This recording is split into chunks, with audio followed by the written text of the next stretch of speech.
The Nintendo Switch has finally received its long-awaited upgrade, and it's somehow both more than we expected, but still not quite enough. It brings an upgraded design with a larger 7.9-inch display, a sturdier, redesigned kickstand supported by new rubber feet, larger, rounded, and magnetic Joy-Cons, and new colorways that make it look less like a toy and more like a premium device. The new Joy-Cons now attach and detach magnetically, providing a significantly better mounting experience while retaining the satisfying sound. They also have a better rumble motor, or HD rumble as Nintendo calls it, but they're still miles behind Sony's DualSense. And honestly, only the new Mario Kart even tries to use them, but even then it's underwhelming. Physically the controllers look new, but inside is the same old analog stick mechanism that caused the drift issues on the first generation Switch. You can still use the Joy-Cons independently or snap them into the included grip, but now they also support mouse emulation. It feels more like a checkbox feature for ports like Civilization and Cyberpunk than something that adds meaningful gameplay, but at least you can now play these games in a more natural way. The new 7.9-inch 1080p screen looks solid. I'm personally an OLED snob, but honestly, this panel is surprisingly nice, as long as you manage to keep the plastic screen protector from scratching, which I didn't. I did scratch mine while dodging it. It supports VRR and even goes up to 120Hz, but let's be real, most games won't even come close to using that.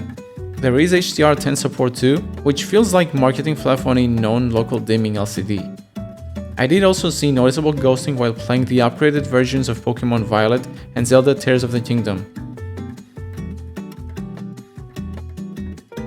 But visuals are only part of handheld gaming. Comfort matters, and this is where the Switch 2 stumbles. With a new design comes more weight.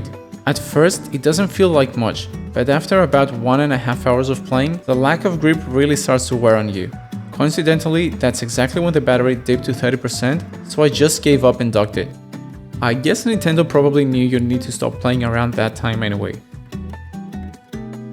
Performance is consistent between docked and handheld modes. The upgraded games I tested look noticeably sharper and run smoother, which is a long-awaited improvement.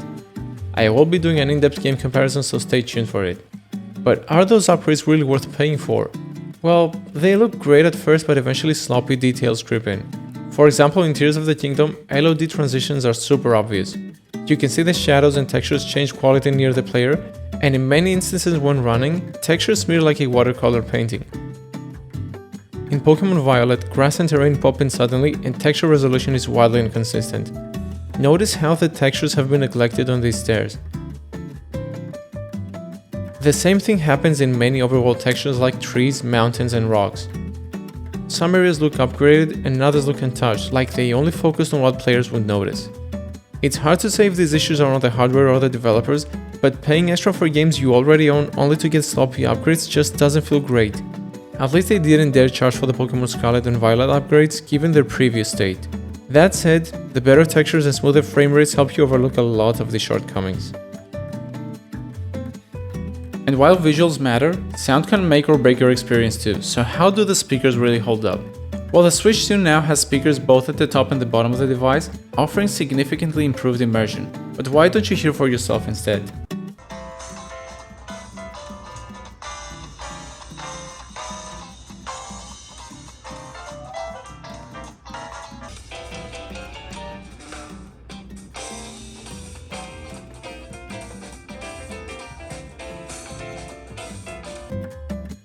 The Switch 2 now comes with 256GB of base storage, which is enough to even handle the increased storage needs of the upgraded Switch 2 game versions. But if you decide to expand the storage, the new Switch requires a microSD express card, so keep this in mind before making a purchase decision. The new dock now allows the Switch to output 4K HDR content. It has a fan to help with the device temperatures and a new Ethernet port. But the space around the docked device makes it wobble and it's harder to find the right docking spot compared to the first Switch generation. Battery life is slightly worse than the first generation Switch. I got around 2 hours and 20 minutes in Tears of the Kingdom and Pokémon Violet, but the upside is that you now get 2 USB-C ports, one on the top and one on the bottom, so you can at least charge and play more easily. The Switch 2 launched at $449 in the US, and in Europe you're looking at anywhere from 450 to 600 euros depending on the country, and new game prices are creeping up to $80. Given that other handhelds like the Steam Deck give you access to massive libraries, regular discounts and way more flexible pricing over time, while the Switch store rarely discounts anything, it makes the Switch a poor long-term option. And to make matters worse, there's only one actual Switch 2 exclusive so far. It feels like Nintendo knew the Switch 1 experience was so rough, people would heavily rebuy the same games just to finally play them properly. And they were right. It worked on me and clearly on a good chunk of the 3.5 million people who bought the thing in the first week. So who is the Switch 2 actually for? Let's zoom out. The original Switch offered a solid handheld experience, access to Nintendo exclusives, and a way to play select third-party ports but with compromises. Switch 2 offers the exact same benefits but with fewer compromises, finally making it a legit contender for third-party games on the go. But here is the problem. Not much else changes. If you care about Nintendo games, you are always gonna buy a Switch anyway. The difference is now you may not need a second console. If you don't care about Nintendo's lineup though, then other handhelds give you decent performance, cheaper games, and way more flexibility. That's it for today's video. What do you think of the Switch 2? Worth the hype or refreshingly underwhelming? Let me know in the comments and don't forget to like and subscribe for more reviews and deep dives.